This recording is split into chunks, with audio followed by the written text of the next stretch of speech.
Mwiriwe neza nshuti zanjye, iyi ni Arisho AI TV show nk'ibisanzwe.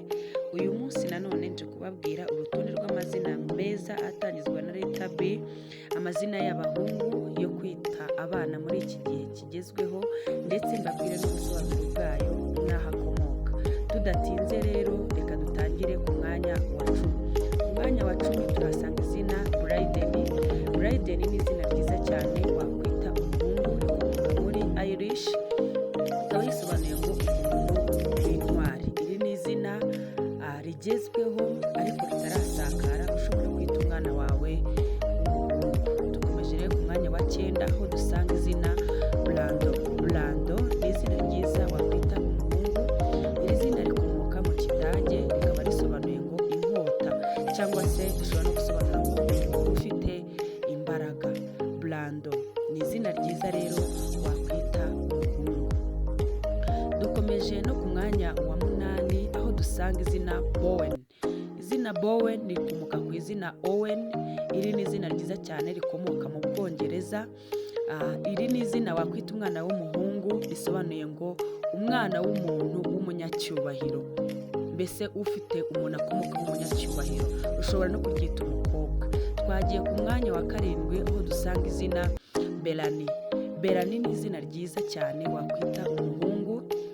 Iri zina rikomoka mu Bongereza, rikaba risobanuye ngo umwiza, cyangwa se umuntu mwiza.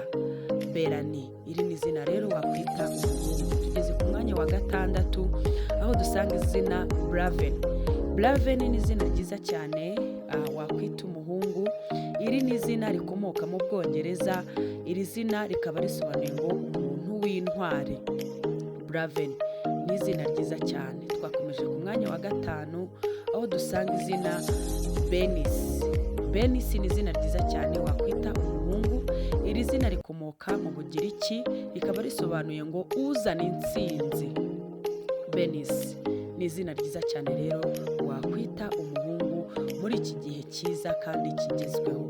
Twakomeje rero tugere ku mwanya wa 4. Ku mwanya wa 4 turasanga izina Byron.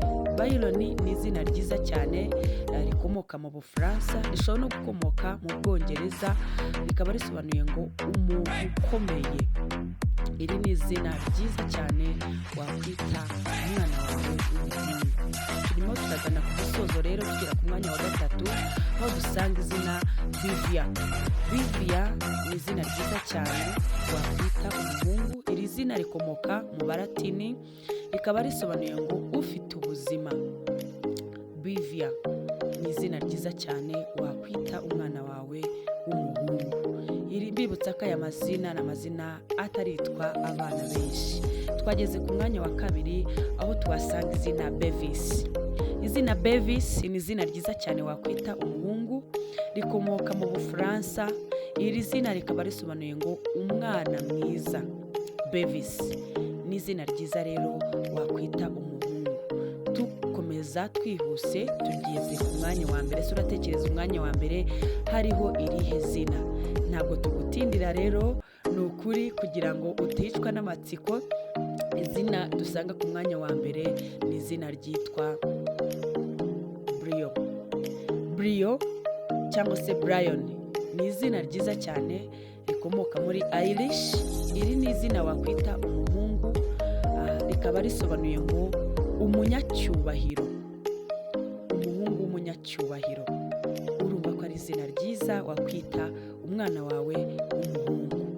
Twabahitiyemo rero uyu munsi amazina 10 kugira ngo mutarambirwa.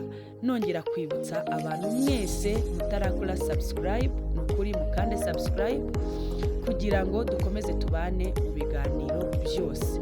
Iyo wakanze subscribe wibuka no gukora ku kazogera kugira ngo nitujya dushyiraho ibiganiro ujye uba mu ba mbere babimenya. Rero wowe wayikoze ukande like, kuko iyo urayikinze nabyo birushaho kudushyigikira, ndetse tukabona ko muri abantu beza batwitayeho ndetse badukurikirana mu buzima bwa buri munsi. Rero iyo urangije ibyo ngibyo ushobora gukomeza kudukurikirana ugafurowingamo. Gufurowingamo ni ugukomeza gukurikirana ibiganiro byacu bya buri munsi kugira ngo umenye byinshi tuvugira kuri Arisho AI TV show. Njyewe rero ni ukuri ndabakunda cyane, cyawu cyawu.